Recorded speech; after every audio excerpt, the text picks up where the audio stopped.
Before we start, just a quick note that this podcast is now on Spotify if you want it open in the background. Link is in the description. Hello and welcome to another episode of the Singapore Watch Collecting Podcast. Today I'm sitting down with Mark, who goes by mywatchstory.sg on Instagram. He's a collector I've known for a while with great taste in fashion, food, drinks, and of course, watches.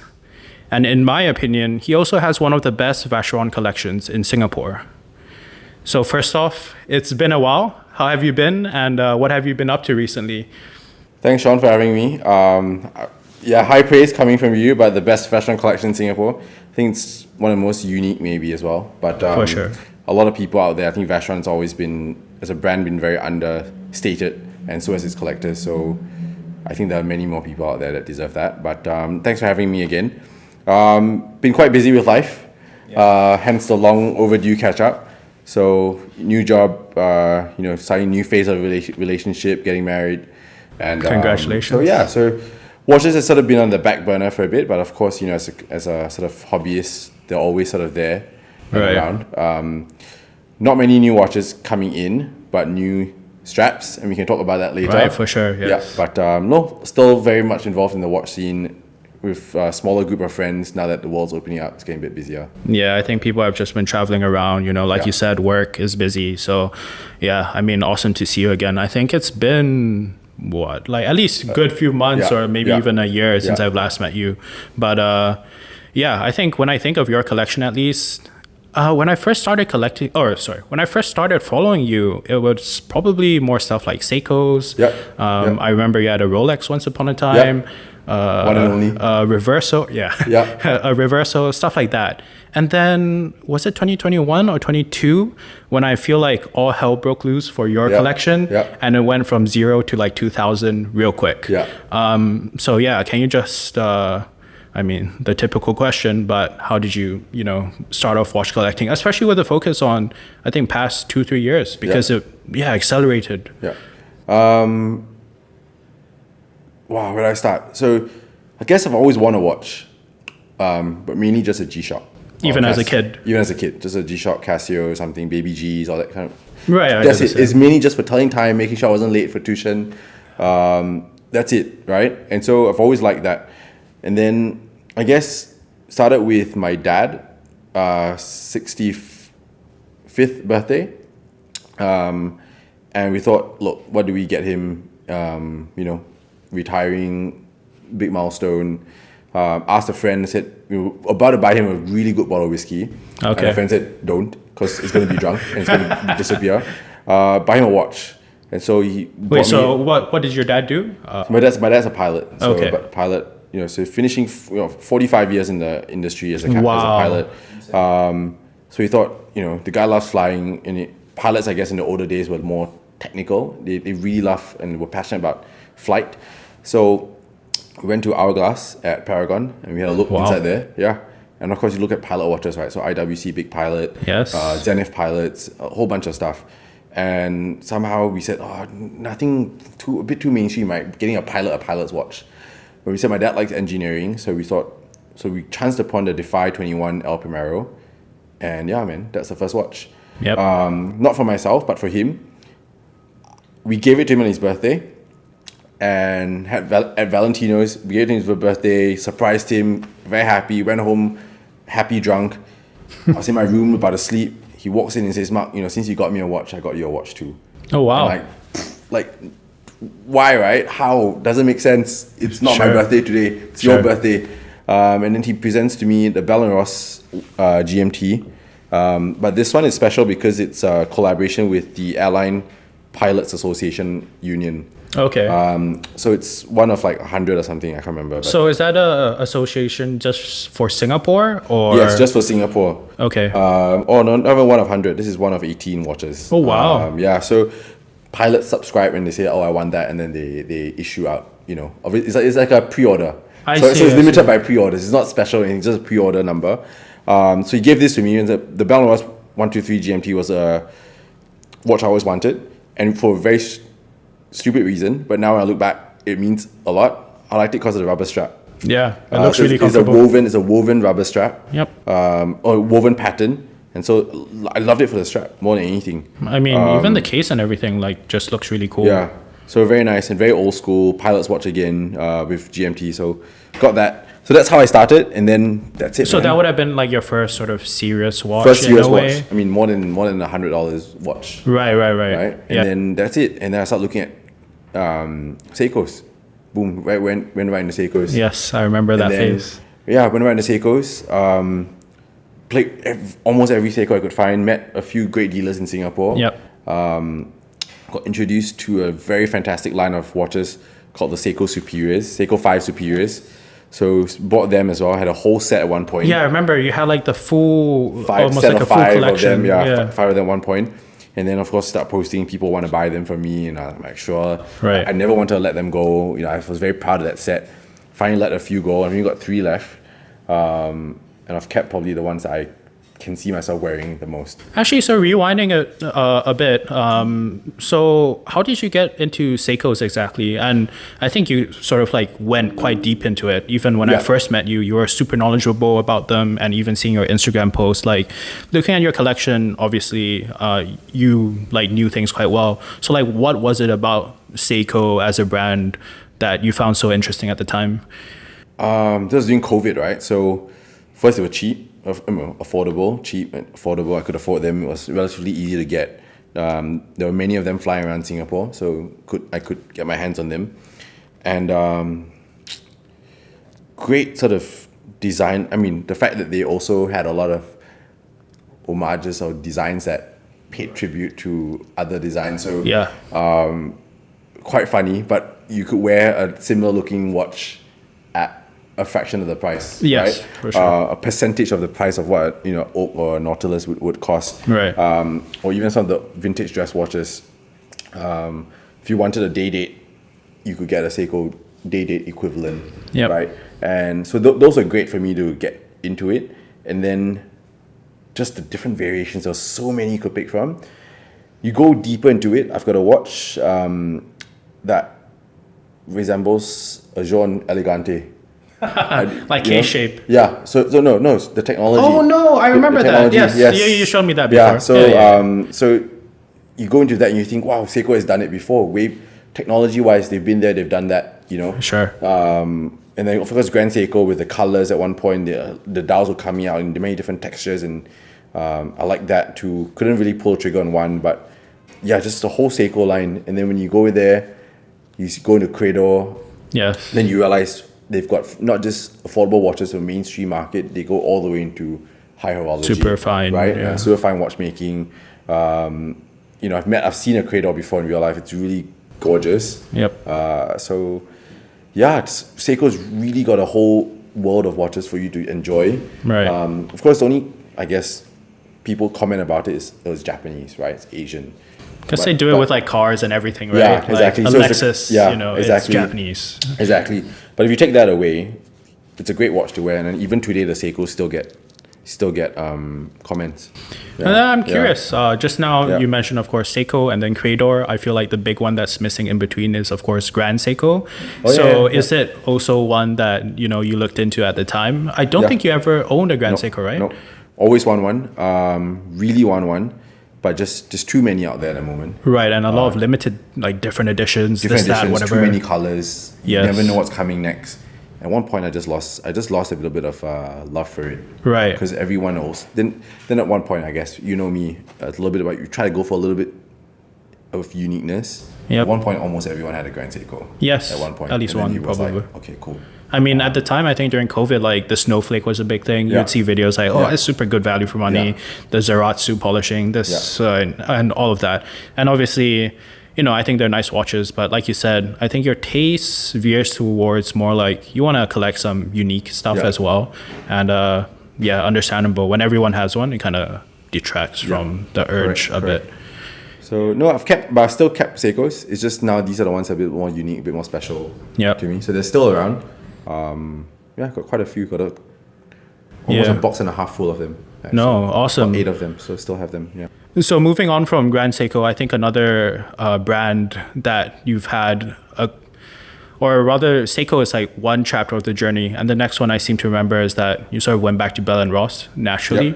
Can you quickly talk about how that journey went? Yeah, I was looking on building collections at one point, so know what other place to start with at Bell and Ross. I think it was a sentimental piece, and I'm quite a sentimental person, so to build a collection around that brand, built around the piece that my dad gave me, was quite meaningful. And at a point in time, I think Bell and Ross had the BR05 line out. They had the skeleton version out as well, which was limited. And going back to looking for something special, something unique, something affordable within my price range. It ticked all the boxes. I mean, it was 10 millimeters, stainless steel, square dial, unique dials, unique sort of case shape. Skeleton dial, blue skeleton as well. So for me, at one point I really like blue. I still do like blue a lot. It's shown through the straps as well. But it ticked a lot of boxes for me. And then the movement wise, I mean, ETA was great. I didn't have anything against it. It didn't matter to me. Bell & Ross was more of a design house. Focused a lot on design. They weren't too focused on the movements and mastering that. So it made great sense. So I got that, the BL5 skeleton. And then right after that, they launched the Chrono. And I thought, what better way to have a complete set, right? A skeleton, a GMT, and a Chrono. Right. So I thought, look, that's all I'll get, and then that's it, right? Nice to have that. And there's the only three I have. I've been very tempted on a few other things from Bell & Ross, but very happy with those three. Yeah, and I seem to remember, I think I met you for the first time at a bar around Orchard. So that was with our mutual friends, I guess Sean at the time, and Shane. And I believe, was it something along the lines of either your skeleton or your chronograph was one of the first to be delivered or something along those lines? What was it? I think it was the Chrono. On the day that they launched, I picked up the first piece that was sold in the world. It's nothing to brag about. It's just at one point I was very into the brand, loved it, was right there with the boutique, and so just great to have that sort of privilege to have the first piece sold, and still have it today. So good, awesome. Then from Bell & Ross, I feel like my knowledge of your journey kind of diverges. I'm not sure what dimension like you warped to then. Was it? It wasn't really straight to VCs, right? No, it wasn't. There was a reversal in between. Okay, so from there, the blue one was it? Yes, we went to a blue dual face reversal. Very nice watch, I remember. There was an OP34, Rolex yes, OP34 I remember. as well. Yeah, and also blue, right? Yes. Yeah, and then there were a few Saabs, Seiko Saabs in between as well. And for whatever reason, I think we've got a mutual friend, Kin Fei, who then introduced me to VC. So we went on to the event. Start looking at which event was this? The Le Collectionnaire event. Around probably 2020, 2021? 21. Okay, fine. And then I was just looking around it. And so for context, the Collectionnaires event is where VC takes watches, restores them, and then sells them. Yeah, correct. Okay, fine. Yeah. So went there, saw a lot of great watches, but at the same time I was already scrolling through Chrono 24. And so there was a couple pieces there that I was looking at. Me being to square cases, there was a Toledo that I loved a lot. Oh, the blue one. The blue one, yes. Blue dial, white gold. One of the first pieces that you got, right? VC wise? Yes. Yeah. Yep. So first piece that I got. Okay. So I was deciding how to pull the trigger on that. Sold the Rolex, sold a couple other watches, put all the funds into one and got that watch. And then that's it, VC.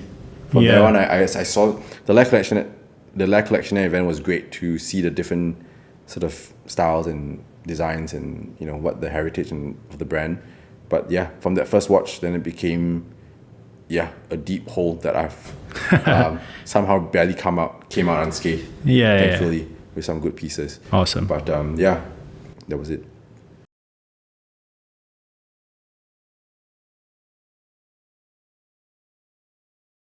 So I think VC is an interesting topic because, of course, it's a brand that is kind of close to both of us. I think for me more so, the modern sports watch hype. Not really hype, because when I bought my overseas, it wasn't as popular as it then became. And then for you, obviously, the vintage side of things.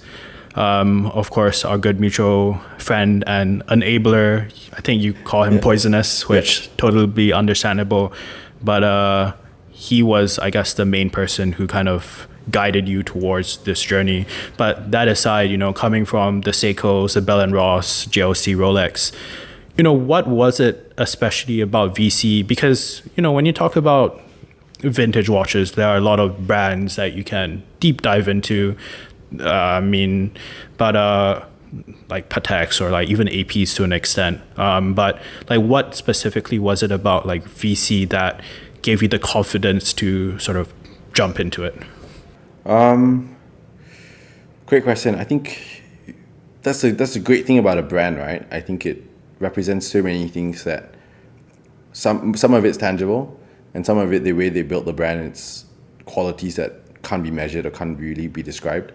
VC, I think we used the phrase Holy Trinity, but of the three, I think VC was just less spoken of at the time, for sure, in the industry. Or at least among people, you don't really hear the especially in Singapore. I mean, you have a lot of, even back then, you can walk one round of Orchard and you'd see like Nautilus, Aquanaut everywhere. You'd see the Royal Oak, on a lot of people. But VCs, to date, I've barely ever seen anyone like out there with a VC. Yeah, forget even wearing them. I think just in conversation, you don't even hear the word Vacheron come up too many times. Especially when you bring watches and Vacheron don't come up too many times in the conversation. It just talks about how small that collectors, or how understated they are. They may have it, they may not they don't want to talk about it. I think I almost feel a bit of a betraying the brand a bit for coming and talking about VCs today, because the collectors don't. And I've heard before about how, especially vintage collectors. Yes, and I've heard so much about how in Vacheron they've got great clients, great customers who follow the brand. Yes. But understated, private.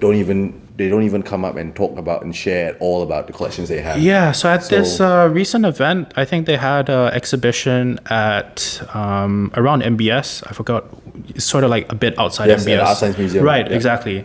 And I remember, so Vacheron did this series of watches where it was, I think, in collaboration, I'm going to butcher the pronunciation, so screw you guys, but the Louvre, or so there was like ancient civilization, so it's like a set of a few watches, super fine. And I love that about VC, that they can do a simple overseas, but they can do this like fine watchmaking that's steeped in history. But that aside, I remember when I saw it, because I went quite early to the event, I was with Gail, and then essentially I was talking about are these for sale? And he said, actually, these all belong to one collector. And so, we walk around a bit more, we return back to the same room that those 4 pieces are on exhibit in. And then we see this old Chinese man with his wife and I think Jesslyn, who works for the brand as well, sort of like looking at the watches. And I think at that moment, they tell me this is the guy who's bought it. I mean, super nice uncle, you would never know. I mean, these pieces are expensive, right? But looking at him, you never guess, holy shit, he owns the whole set of these. I mean, that is freaking cool. But also what I appreciate more about VC, I mean, if someone goes out and gets a Black Panther AP, well, typically they're celebrities or something, they'll post it on social media, whatever.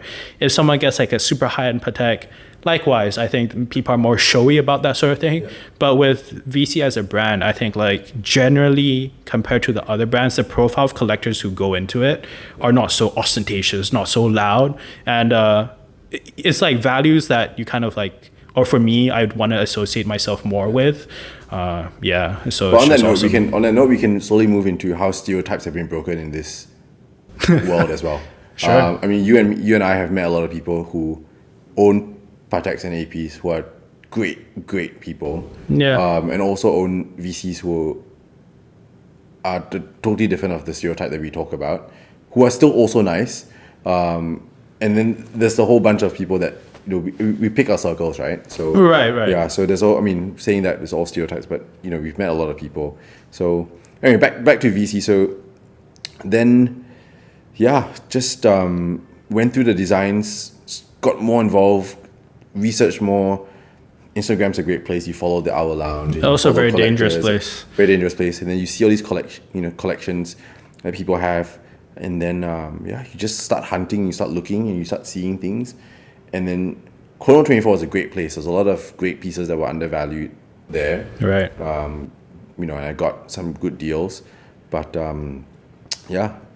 beautiful designs. I think that's ultimately what attracted me to them. The subtleties of the designs, the subtlety of the brand, understatedness of the brand as well. But and design, Art Deco-ish.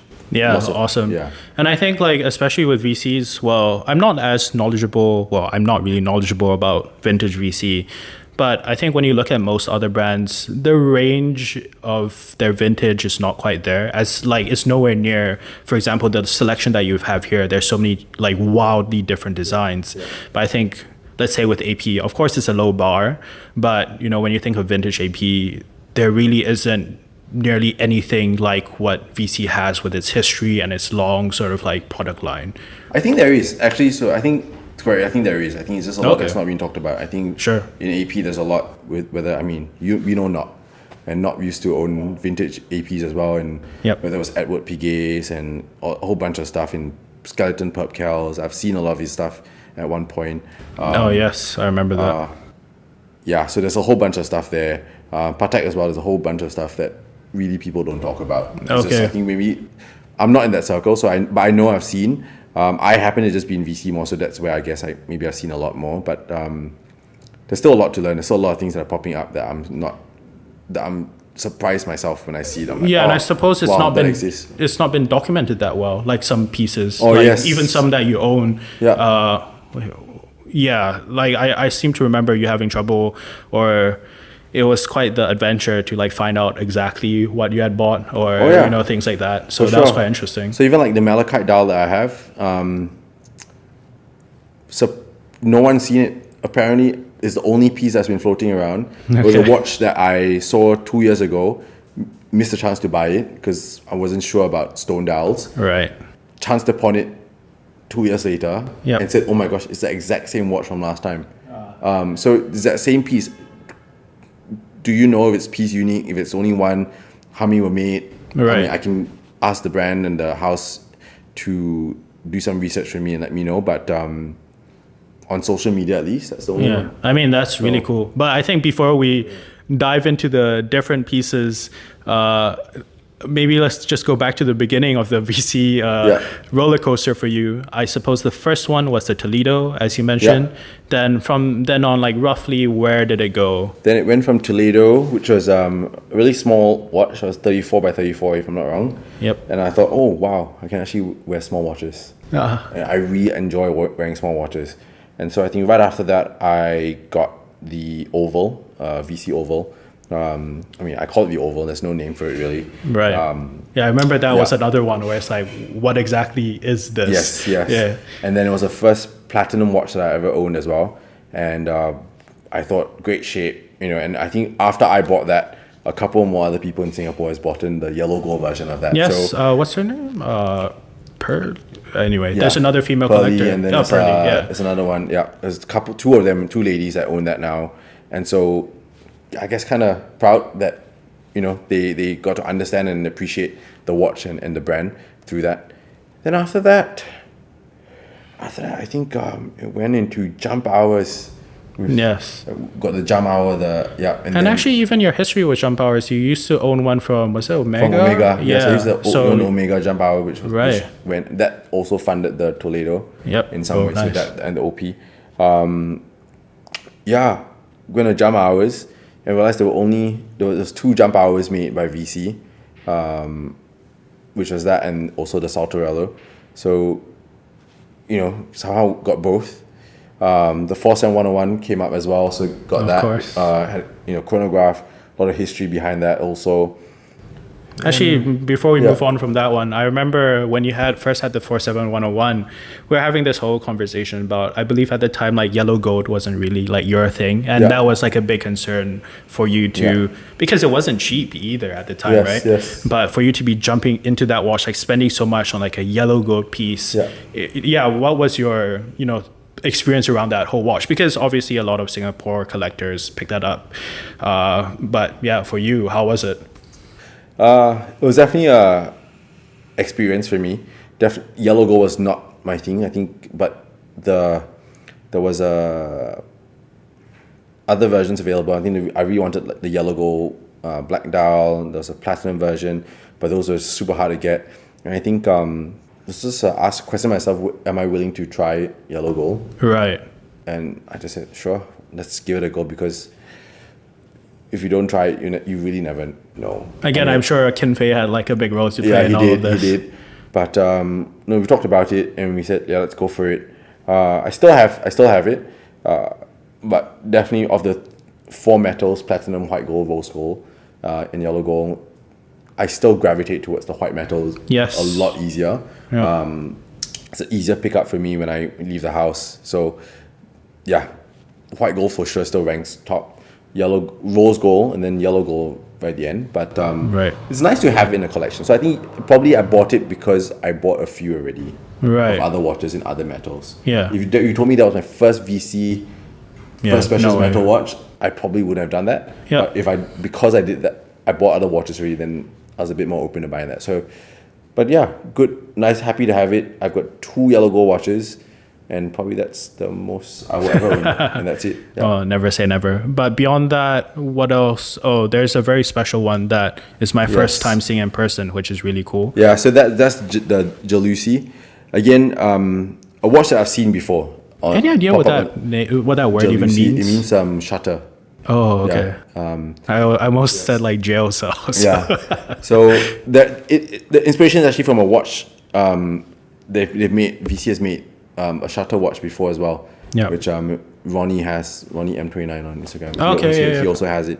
Really special. Then after that one, they made this one as part of the Le Historiques collection, where they look back at vintage watches and try to recreate them again. So this was created. I've seen this before on the marketplace. Never really thought much about it, but also because I had my reversal. So when I saw my reversal, then I thought the shape, right? Yeah, the shape, the mystery behind it, the fact that you can with the reversal you can switch dials and flip it over. Sure. This one you pull a lever cool. and the shutter opens and you see time. Yes. So I guess really cool. Happened to be browsing a Taiwanese website one night, saw it there for, to me in my opinion, a steal, full set, and just thought, oh, can't pass this up. So went ahead and got that, and beautiful watch. Still, it's a conversation starter, and I know many people like it. Yeah, so cool. I think we're talking off camera just now, but you mentioned it's almost like a piece of jewelry at times, and it's unlike basically any other watch I've seen, and just a remarkably cool piece. Yeah. Then after that, I think I got a complete cal in platinum. Okay. A vintage Le Historiques piece as well. That I really wanted a complete cal. I think if you know VC with your skeleton as well, the complete cal is what they're sort of only they make it. Yeah. They're famous for that. The range is filled with complete cal. So I really wanted one, and then I got a sort of neo vintage piece in platinum. So I'm very happy to have a couple pieces in platinum, which then sort of balance out and rounds out the whole collection. Yeah. No, I mean, your VC journey has been just remarkable. I think, I mean, buying modern is one thing, but buying vintage is definitely another challenge and adventure in and of itself. But on those lines, I mean, personally, I've only bought like maybe a handful of watches used at all. And as far as vintage goes, that is sort of like a section of watches that I don't think I'll really ever touch. Yeah. Part of that is obviously just a taste thing. I prefer the newer stuff. But another part is, of course, I think there's a lot of like risks that you take when putting money into a vintage piece, especially when, like you said, most of these are probably Chrono 24, like from overseas. Yeah. So how has that process been, sort of like buying in vintage watches? Because I think, with things like Rolex vintage, for example, there's always the concern, have things been switched? So like with the VCs, how was that process for you? Every watch is a different story, man. Okay, so a few examples. in the process of buying the 47101, there was one listing where I guess we're looking at it, really about to pull the trigger and buy it, and then showed the listing to a friend. He looked at it and says, "Mark, I think the lugs are off. It looks a bit slanted. I think better not risk it." And yeah, funny enough, the more I stared at it, the more it looked a little bit off. And so again, saved by a friend. So that's one. Another one, the malachite dial, which I bought again. I initially did not buy it because we thought there was a crack in the dial. Right, that's always a big concern with stone dials. I thought it was a crack. And so I didn't buy it. And then when I found it again, it was in the hands of another watch collector. I asked him, "Is the dial cracked? Have you got it checked?" He said, "Oh, I just sent it to VC for extract." Oh, so nice. they seen the watch. And he said, "No, they looked at it. They said it's fine. It's just a part of the stone. Right. Design. I mean, it's part of the stone. It's imperfect. Right. Yeah. But it's not cracked. It's just there is this line that goes in. It's part of how the stone was formed. So it's fine." And so I said, "Oh, okay, great." And so I think back to your question about buying vintage and the risk, get friends to check with you. I think it's part of the community. The dealers have a network as well where they kind of trust each other and they do vouch for each other as well. There are lots of organizations or associations that they sort of link themselves up with, where they try to, vouch for dealers. And of course, dealers who have history, who have sold to other people, and other people have taken the risks before for you. Ask them, do you know them? Do they have a relationship? Some of them are even great friends. The dealers and the collectors are great friends, and they can speak for them. So I guess it's really a community with vintage and having people to help you and educate you.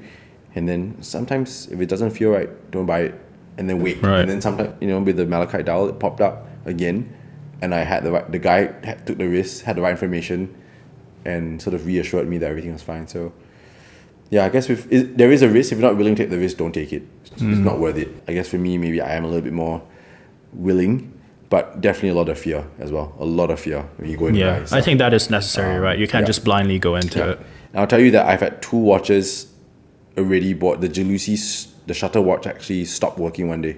Like the shutter itself? No, the movement stopped. Oh, okay. So I had to get it serviced. So it came to me, this dealer said it was fine, you took a risk, man. That was it. It worked well for 3 months, and then for whatever reason, unbeknownst to me, could be my fault, it stopped. Wow. So yeah, part of the journey, I'm sure. Part of the journey. As long as it comes, it's not, I guess, damaged. I think it's fine. Yeah. But it definitely hurts to pay that servicing fee. Right. VC being a little bit cheaper than most. And also, I think they do quite a good job when it comes to their vintage. Yeah. Jordan is always great at the Ion Boutique.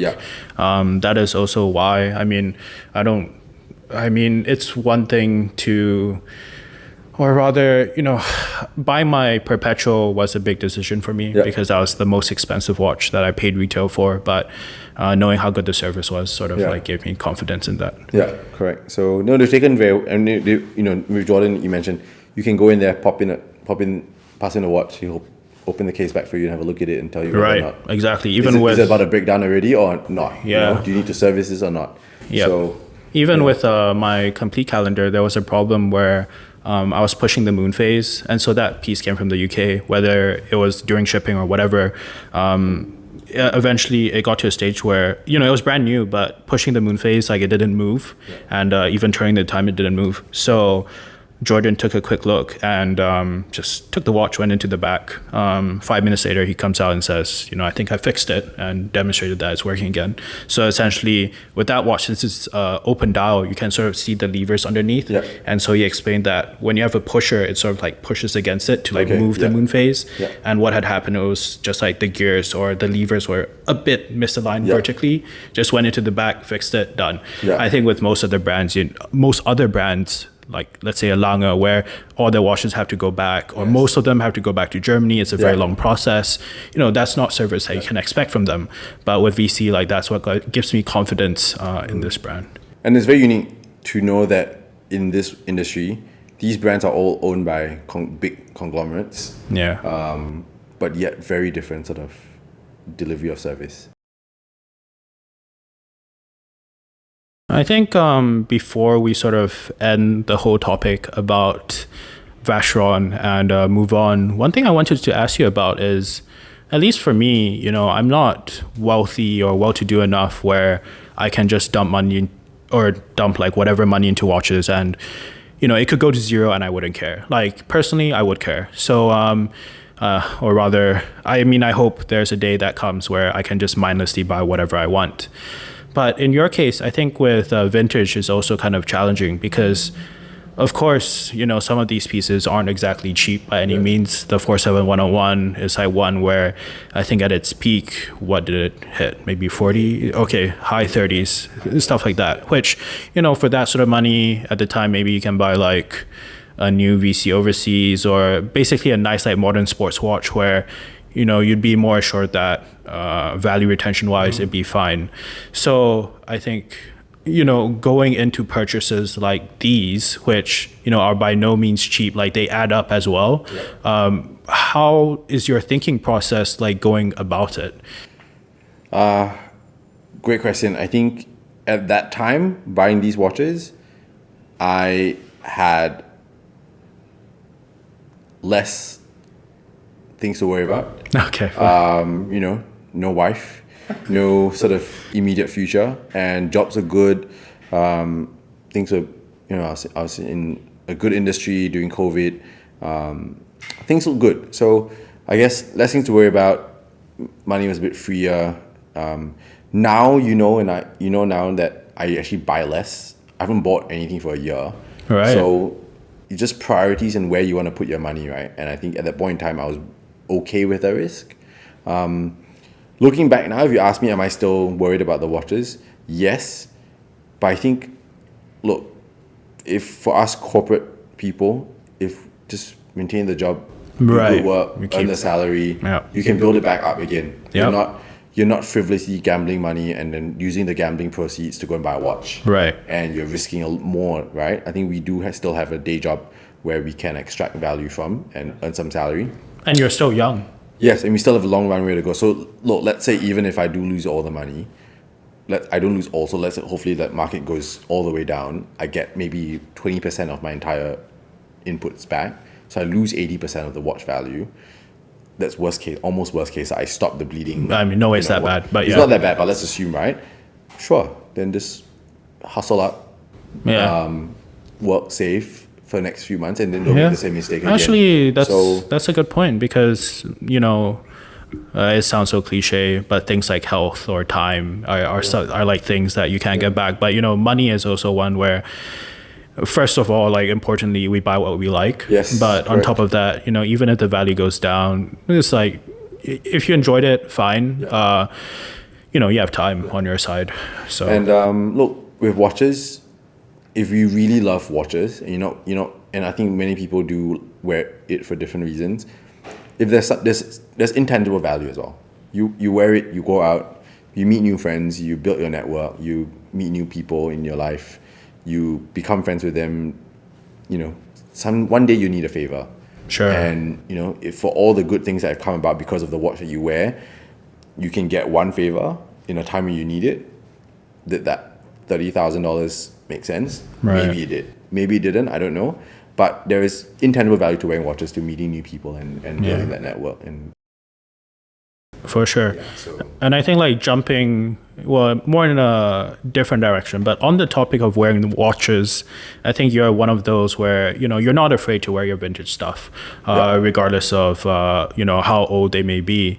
And I think you're one of the very few people where I think you were my inspiration in a way when it came to watch straps, because also most of your straps for reference are from Jacko Henry. Yeah, that's right. And I think after seeing your post also, I got some straps from him, superb guy, and great craftsmanship at good prices. But I think your sense of style has always been very different. I mean, even from like seeing you from time to time, I know there have been times where like you post about shoes, or your wrist shots are always very sort of coordinated with like outfit wise. Like you can tell the thought goes into it. So I think maybe let's go a bit into watch straps, because on the VCs that you have here, there's quite a wide variety of straps that I think like most people would look at it and think it's like clothing material or like just something that is not a watch strap. Yeah. So I think first of all, let's take it maybe a a step forward. But when you wake up in the morning, you're deciding, like, getting dressed, you know, preparing for work. How do you decide, like, what watch to wear, or like how do you, you know, the thought process that goes into that? Wake up in the morning. First thing I do, look at your day, understand how the day is going to plan out, and then every watch is a emotive sort of object. So you ask yourself, what watch do I need, or what strap can I wear to prepare for that day, set myself in the right mood. Some days you want to be more fun because you've got a pretty serious day ahead, and so you want to look down your wrist and smile and, you know, feel cheerful or be cheered up. Some days you got a big meeting, you want to wear something serious, in something that people look at and like, okay, what's this on the wrist? It's pretty what. Some days you just, you know, want to be understated, and, you know, you don't want anyone to look at your wrist, and so you wear all black watch. So I've got a ceramic octo. You just wear that and you just breeze through the day. No one really knows what it is. Right. It's all black. People just assume it's a bracelet or something. So it really kind of depends. The straps don't change. So the straps, the way I've sort of created the straps is each watch has their own strap.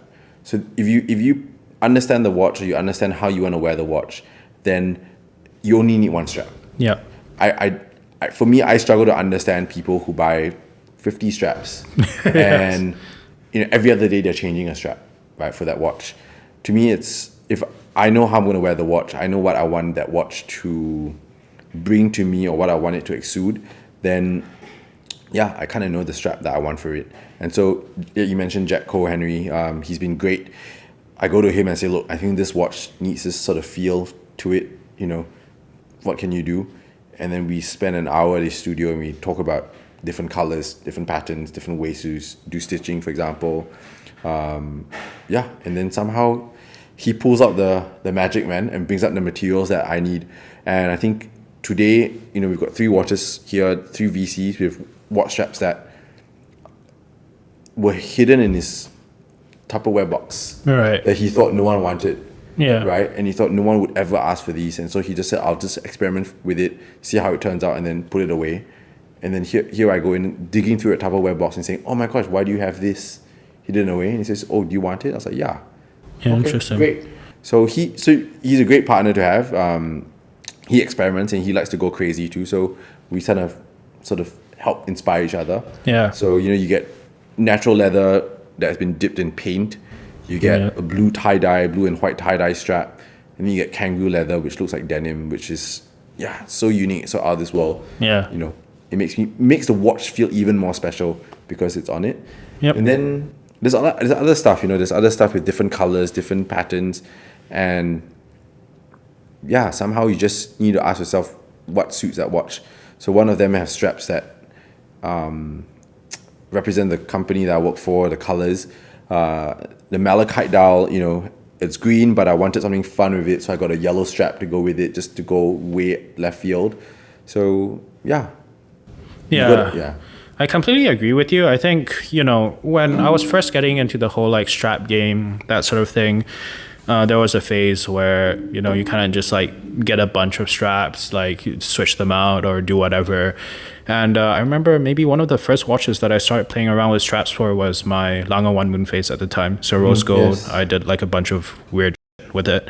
But I think it definitely got to a stage where for me, you know, for one, I kind of got tired of like constantly changing between straps. It's a pain, especially if it has like the whole clasp or like and stuff. And some of the clasp you need is a screw pin. Right, and they can be like really a hassle to change, or even go to the boutique and ask them to change it. It's not really a super fun experience every time. And then on top of that, I felt like each watch eventually just has a look that suits it the best. Agreed. And in which case, it's just suboptimal to change it around. And for, I think, people like yourself, where you have such a diverse collection, it's no longer a case of, okay, I have one watch, I'm just going to go all out and like diversify it with straps. In your case, it's more like you have a bunch of different watches. Each of them has their own like distinct look already. So there's no need to have like infinite straps for like one watch at that stage. And I think like, again, the denim looking strap, which, what is the material again? Kangaroo leather. Yeah, I mean, that is wild. Like, again, like you described it just now as denim, or looks like denim. When you first opened the box just now when you arrived, and I took a look at it, I legit thought, wow, I didn't know denim could be made into straps. So yeah, it's just, I mean, you have like some super fun stuff. Yeah, there's some other stuff. There's a denim looking crop strap as well that I have. So very, very cool. Awesome. Yeah. I mean, and I think like it always, well, I admire you in that sense because I think my wrist shots are as low effort as possible. So seeing like how coordinated all of yours always looks, thanks. It's like a joy to look at. But in the past, there was time. Now you've seen less for sure. shots too. So I wish you can get back into it. I think, but definitely still with the watches every day. Still try to coordinate them. Just really struggling to find time to post. But yeah, I'm glad you like the watches and you like the way they're paired. I think I don't know. If you could pick one that you want to wear, for example, I don't know, of most of them, any that you really want to try your luck to pull it off? I think the main difference between our collections and Taste is that it's wrist size, really. Because yes, that's true. I remember for a while, you lent me your 47101, and again, I recorded all the clips. I just haven't really turned it into a video yet. And I think my issue at the time, that is probably one of the larger ones, maybe. That I have. Right, as far as the VCs go. Yes. Probably, right, yeah. and even that, like by far, is way too small. Way too like small on my wrist, true. it just looked way too small.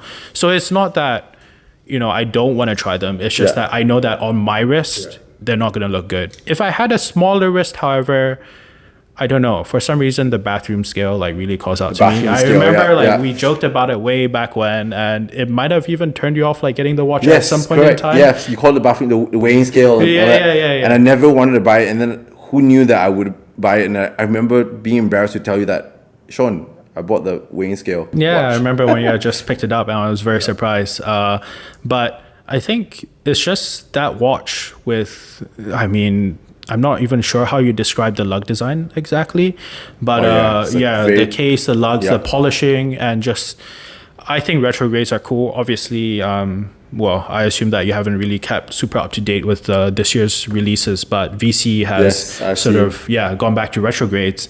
I think just like seeing the way the hand flips back, and in this case, it does it every hour, right? Rather than a calendar does it every month or every week, whatever it is. This, you can sort of enjoy it on a more frequent basis. And I also really liked your other jump hour, actually. That would be my second pick. So actually probably for me, the 2 jump hours. Very nice. Very nice. Because for me, I think the shutter watch, I think is super cool, but I've never really been super into rectangular shapes. So that one's that. Then I'm curious, out of all the VCs that you bought so far, is there a favorite? That's really tough. Please don't cop out. Just choose one.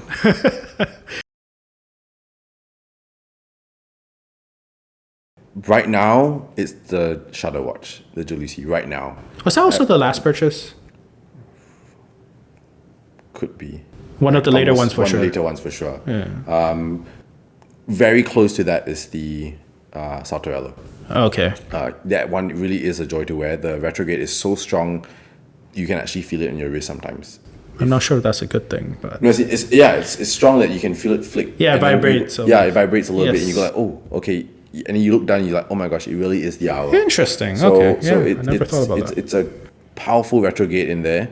So I do enjoy wearing that a lot.